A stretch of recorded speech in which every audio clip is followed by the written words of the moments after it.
நண்பர்களுக்கு வணக்கங்க. Saravanan natural agro YouTube சேனலை பாருங்கள், சப்ஸ்கிரைப் பண்ணுங்கள். அப்பொழுது தான் நம்ம போடுற பதிவுகள் அனைத்தும் உங்களுக்கு உடனுக்குடன் வந்து சரிங்க. நம்ம போடுற பதிவுகள் அனைத்தும் இயற்கை விவசாயம் சார்ந்த பதிவுகளுங்க. இப்போ பார்த்திங்கன்னா நம்ம இயற்கை முறையில் பீர்க்கனுங்க, சுரை இதெல்லாம் நம்ம வந்து சாகுபடி செஞ்சுருக்குறோங்க. இதுக்கு பார்த்திங்கன்னா இப்போ பூ எடுத்துருச்சு, பிஞ்சு வைக்குதுங்க. இதுக்கு வந்து நம்ம என்ன கொடுக்குறோம்னாங்க, அந்த பிஞ்சு தரமானதாக வரணும், நல்லா காய் நெட்டு வரணும். அப்படிங்கிறதுக்காக நம்ம மோரும் புண்ணாக்கும் இது ரெண்டும் கலந்தது தான், பெருங்காயத்தூள்லாம் போட்டு ஊற வச்சுங்க நம்ம இதுதான் ஸ்ப்ரே பண்ணுறோங்க. இதை பாருங்க, இதுதான்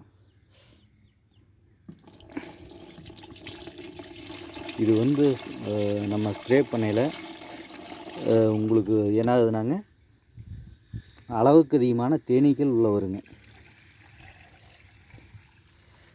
நோய் தாக்கம் அதிகரிக்குங்க, நோயின் தாக்கம் குறையுங்க. அதிகரிக்குங்கிறது தவறானதுங்க. நோய் தாக்கம் ரொம்ப குறைவாக இருக்குங்க. ஏன்னா மோரில் வந்து ஜிப்ராலிக் ஆசிட் இருக்குங்க, அதுக்காக நம்ம அதை பயன்படுத்துகிறோங்க.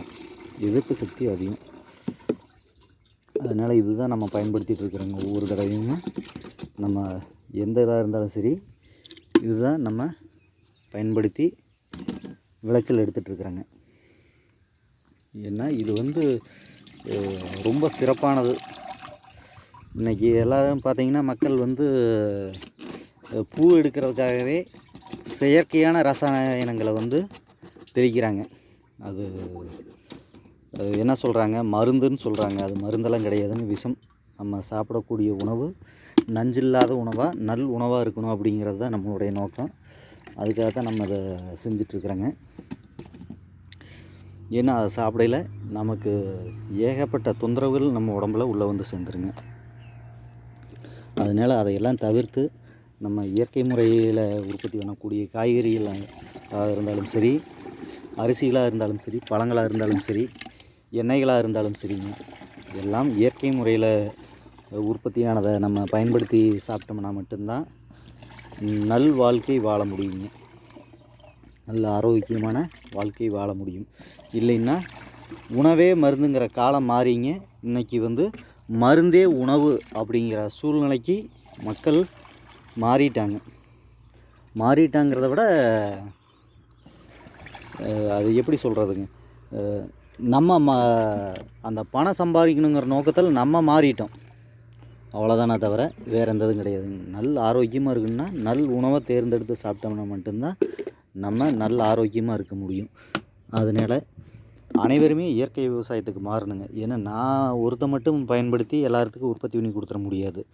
எல்லா விவசாயிகளும் மாறினாங்கன்னா மட்டும்தான் மக்கள் அனைவருக்குமே நஞ்சில்லாத உணவை கொடுக்க முடியுங்க.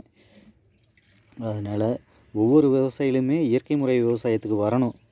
எல்லோரும் ஒரு கொள்கை எடுத்து வந்தாங்கன்னா மட்டும்தான் எல்லாத்துக்கும் நல் உணவை கொடுக்க முடியுங்க. அதனால் பணம் சம்பாதிக்கணும் நோக்கத்துக்கு போயிட்டோம்னா நம்ம ஒன்றுமே பண்ண முடியாதுங்க. ஏன்னா அந்த பணத்தை வச்சு நமக்கு நோய் வந்துருச்சுன்னா அந்த நோய் இல்லைன்னு சொல்ல முடியாது. அதனால் அந்த குணப்படுத்தவும் முடியாது. ஒரு சில நோய்கள்லாம் இருக்குது, அதெல்லாம் வந்துருச்சுன்னா அவ்வளோதான், நம்மளுடைய ஆயுள் முடிஞ்சது, அவ்வளோதான். இருக்கும் தண்ணி போனஸ் வாழ்க்கைன்னு வாழ்ந்துட்டு போக வேண்டியதாங்க.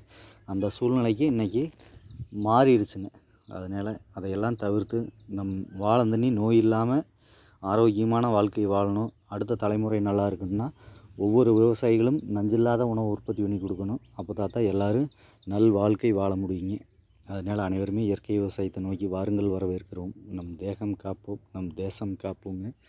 இயற்கை விவசாயத்தை ஊக்குவிப்போம், நம் மண் வளத்தை பாதுகாப்போங்க, இயற்கை வளங்களை பாதுகாப்போம்.